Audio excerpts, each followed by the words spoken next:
Pourquoi est-ce qu'on a des problèmes de terrorisme aujourd'hui? L'islam est une religion qui vit une crise aujourd'hui, partout dans le monde. C'est une crise profonde.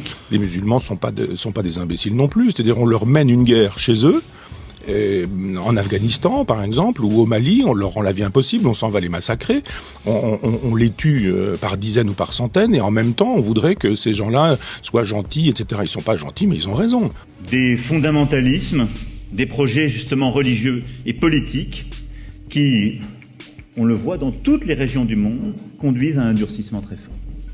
Y compris dans des pays où l'islam est la religion majoritaire. Autant je suis sur une lutte athée en disant que l'islam ne me convient pas, autant que l'islam est dangereux. Mais autant je trouve que sur le terrain politique, il y a aucune raison pour qu'on aille faire la loi chez les autres. Pourquoi est-ce qu'on fait la loi au Mali et pourquoi est-ce qu'on la fait pas à Cuba? Ou pourquoi est-ce qu'on la fait pas en Chine? Si vraiment les droits de l'homme nous intéressent, pourquoi est-ce qu'on est spécifiquement au Mali et pas dans des endroits où les droits de l'homme sont bafoués partout? Alors, moi je trouve normal qu'au Mali, où il m'est arrivé d'aller, la politique puisse exister.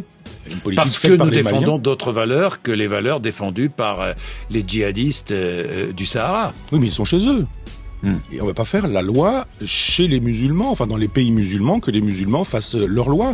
Pourquoi est-ce qu'on n'intervient pas en Israël? Pourquoi il faut arrêter de vouloir faire la politique coloniale qui est la nôtre dans des pays sous prétexte que ce serait les droits de l'homme qui nous animeraient.